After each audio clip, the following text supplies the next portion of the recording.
Welcome to chemistry planet. आज हम discuss करेंगे 2018 का कश्मीर यूनिवर्सिटी का पेपर एमएससी एंट्रेंस केमिस्ट्री के लिए। और यहाँ पे क्वेश्चन नंबर 1, मैच दी इफेक्टिव न्यूक्लियर चार्ज निकालना है आपको of electrons using Slater's rule. तो स्लेटर्स रूल यूज करके आपको निकालना है। जब आप देखेंगे तो आप देखेंगे कि 1 जो है इन 2s इलेक्ट्रॉन के लिए 3.9 आता है फॉर नाइट्रोजन, और इसके लिए 4s इलेक्ट्रॉन ऑफ जिंक इसके लिए आता है 4.35, और 3d electron for in zinc atom ये आएगा 8.85। तो इसका मतलब ये पहला ये ऑप्शन सही है। उसके बाद में दूसरा जो क्वेश्चन यहाँ पे पूछा है, assuming you discovered a new element of atomic number 162, what will be the correct statement for this new element। देखो इसके लिए मैंने एक वीडियो ऑलरेडी बनाया हुआ है, तो मैं उसका लिंक जो है ना डिस्क्रिप्शन बॉक्स में डाल दूंगा, तो वहां से ये देख लेना ये कैसे कैलकुलेट करता है।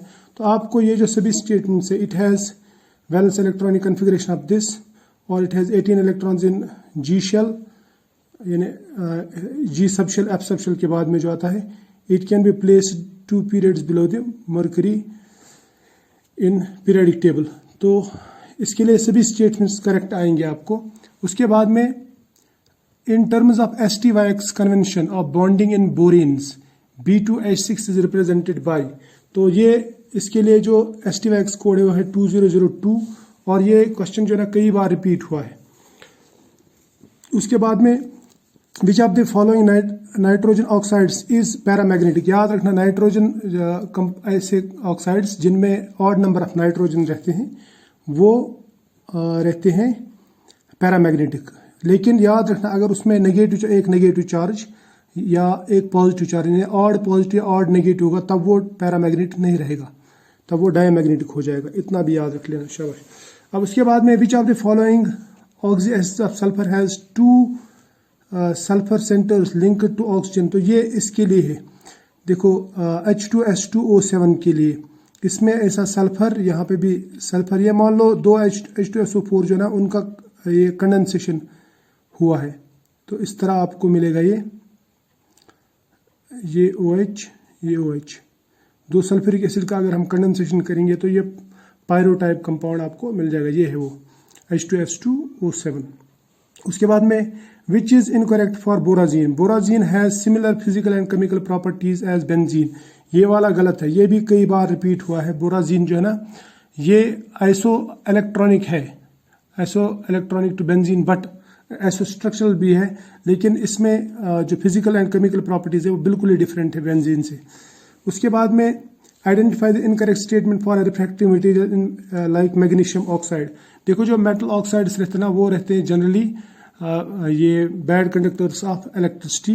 तो इसने लिखा है कि इसका मेल्टिंग पॉइंट लो और हाई इलेक्ट्रिकल कंडक्टिविटी, इसका उल्टा होता है। रिफ्रैक्टिव मटेरियल्स का जो कंडक्टिविटी है वो लो रहता है और इसका जो मेल्टिंग पॉइंट है वो हाई रहता है। इसके बाद में ये पूछा गया विच ऑफ द फॉलोइंग निकल complex has highest magnetic moment. तो जिसमें आपको वीक लिगेंड्स लगे वही है, जैसे ये है हेक्सा एक्वो निकल 2 क्लोराइड जो है ना, तो ये वाला है क्योंकि इनमें स्ट्रॉन्ग लिगेंड्स हैं। अच्छा, इसके बाद में which of the following 3D series metal ions give colourless aqueous solutions. तो Mn2 है, आप बताएंगे क्यों? क्योंकि Mn2 मीन्स उसमें D5 सिस्टम होगा और वाटर के साथ में कम्प्लेक्स बनाएगा, तो वो वीक फील्ड कम्प्लेक्स बनाएगा, और इसमें DD ट्रांजिशन जो है DD ट्रांजिशन वो फॉरबिडन DD ट्रांजिशन है, इसलिए इसमें कलर नहीं आता। इसके बाद में पूछा गया है जो metal compound used in treatment of rheumatoid arthritis. तो उसके लिए गोल्ड का कम्प्लेक्स है ना ऑरेनोफिन, ये वाला यूज किया जाता है, ठीक है। तो याद रखना गोल्ड के कम्प्लेक्स जो है ना वो यूज होते हैं, तो इतना याद रख लेना, उससे समझ में आ जाएगा। और आरो मीन्स गोल्ड, ठीक है। तो geometry of metal compound in the 9th coordination number can be. तो इसके लिए ट्राइगोनल प्रिज्म जो है वो रहता है, ये हम ऑलरेडी पढ़ा चुके हैं। उसके बाद में आइडेंटिफाई दी इनकरेक्ट स्टेटमेंट, इसमें से इनकरेक्ट स्टेटमेंट आपको देखना है। देखो ये आप स्टेटमेंट्स पढ़ेंगे ना तो आपको खुद समझ में आ जाएगा कि जिसमें MAA3 टाइप यानी सिमेट्रिकल लिगेंड्स रहते हैं वो ऑप्टिकली इनएक्टिव रहता है, ठीक है। उसके बाद में which of the following complexes has D8 metal centre, तो निकल का रहता है ना, निकल D8 मेटल सेंटर है, D8 सिस्टम है वो, ठीक है। उसके बाद में which of the following lanthanide ions give as zero magnetic movement, तो इसमें ये ल्यूटीशियम आपको मालूम है, ठीक है। यहाँ पे पूछ रहा था the complex of which of the following lanthanide ion is used as intravenous magnetic resonance contrast agent. Contrast agent gadolinium, ये भी कई बार रिपीट हुआ है, तो ये ऑलरेडी हम डिस्कस भी कर चुके हैं। उसके बाद में the precipitating agent in the gravimetric analysis of silver ions, तो उसके लिए डाइल्यूट HCl लगता है, तो डाइल्यूट HCl यहाँ पे सी ऑप्शन आता है। उसके लिए उसके बाद में which of the following is not a group reagent in quantitative analysis. देखो कंसंट्रेट HCl को हम ग्रुप एनालिसिस में एज ये क्या बोलते उसको, ग्रुप रिएजेंट यूज नहीं करते। उसके बाद में paper chromatography is a type of, तो ये लिक्विड पार्टीशन क्रोमेटोग्राफी है पेपर, तो यहाँ पे ये डी ऑप्शन है। उसके बाद में which of the following has the octahedral shape, तो SF6। अब आप बोलेंगे जीनान का भी है, लेकिन इसका जो है ये डिस्टॉर्टेड है, क्योंकि इसमें इलेक्ट्रॉन्स बचते हैं, 2 इलेक्ट्रॉन्स, तो वो डिस्टॉर्ट कर देते, तो ये SF6 है।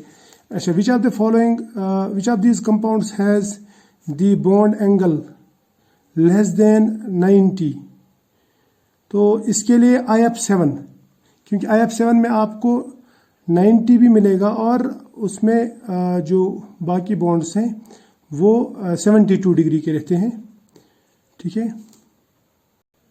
उसके बाद में पूछ रहा है कि carbon carbon sigma bond in ethyne यानी कार्बन कार्बन ट्रिपल बॉन्ड, वो बनता है sp ऑर्बिटल ओवरलैप से, sp हाइब्रिडाइजेशन से।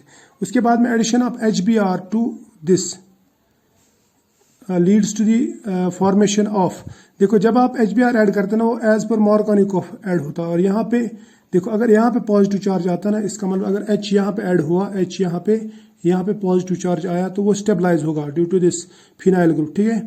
तो इसकी वजह से ये वाला जो ना ये वाला इंटरमीडिएट स्टेबल बनेगा, यानी ब्रोमीन यहाँ पे ऐड होगा, तो और ये 100% कंपाउंड बनेगा, ठीक है। तो इसका मतलब ये वाला PH CHBr यानी यहाँ पे Br जुड़ जाएगा, CH2 CH3 ये वाला कंपाउंड बन जाएगा।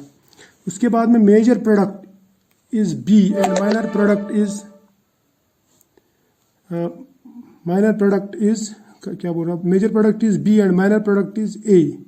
अच्छा, ये इसी का है। उसके बाद which of the following alkenes would react more readily with HBr के साथ में इनमें से कौन सा कंपाउंड जल्दी रिएक्ट करेगा, यानी अब आपको सिर्फ इतना याद रखना है, इसमें जो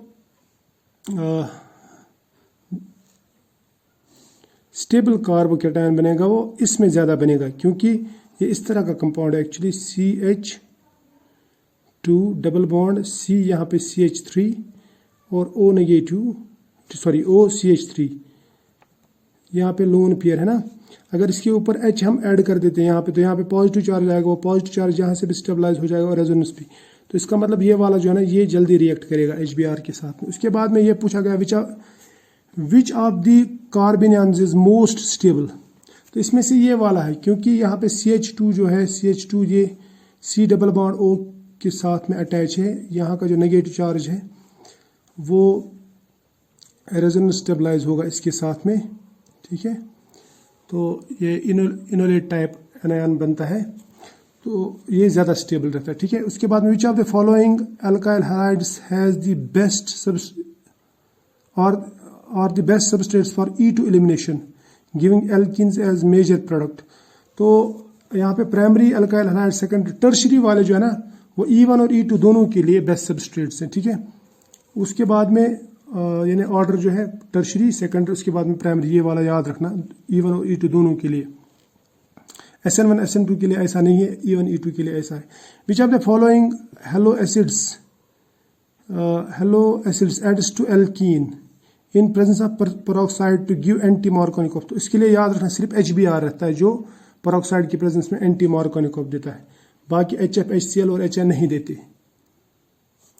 इसके बाद में पूछा गया addition of 2 moles of HBr to 1 butyne would give, देखो 1 ब्यूटाइन जो है ना, इसके ऊपर पहले एक HBr का एडिशन होगा तो ये ऐसा कंपाउंड देगा, ये यहाँ पे Br, यहाँ पे H, मार्कोनिकोव एडिशन।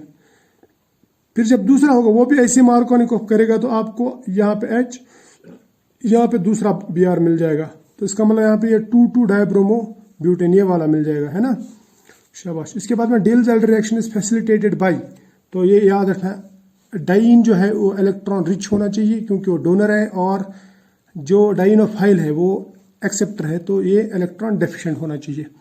उसके बाद में ये ऐसा भी पूछा जा सकता है कि विच of the following is electron donor और इलेक्ट्रॉन एक्सेप्टर, तो ये भी याद रखना, ये इंटररिलेटेड है, शाबाश। उसके बाद में which of the following carbonyl compounds exhibits highest reactivity towards nucleophile, तो यहाँ पे एल्डिहाइड दिया है, कीटोन्स दिया है, एस्टर्स दिया है। ये एल्डिहाइड जो है ना, एल्डिहाइड में कार्बन जो है ये ज़्यादा इलेक्ट्रॉन डेफिशिएंट रहता है एज कम्पेयर टू कीटोन और एस्टर, है ना, ये डेल्टा नेगेटिव, ये डेल्टा पॉजिटिव। जितना यहाँ पे इलेक्ट्रॉन डोनेटिव ग्रुप ज़्यादा होंगे ना नज़दीक, उतना ये पॉजिटिव चार्ज यहाँ पे डिक्रीज हो जाएगा, कम हो जाएगा, और उसकी वजह से इसका जो इलेक्ट्रोफिलिक कैरेक्टर यानी ये जो है ना, ये लेस न्यूक्लियोफाइल खुद बन जाएगा, इसका इलेक्ट्रोफिलिक कैरेक्टर कम हो जाएगा, ठीक है। उसके बाद में which of the following species is not part of the mechanical steps involve in HVZ reaction, Hell Volhard Zelinsky reaction, तो इसमें ये वाला आपको मिलेगा, लेकिन ये वाला जो है लास्ट वाला COBr ये पॉसिबल नहीं, ये बनता नहीं है इसमें, तो ये डी वाला पोर्शन जो है, डी वाला जो पार्ट है ये सही ऑप्शन है इसका।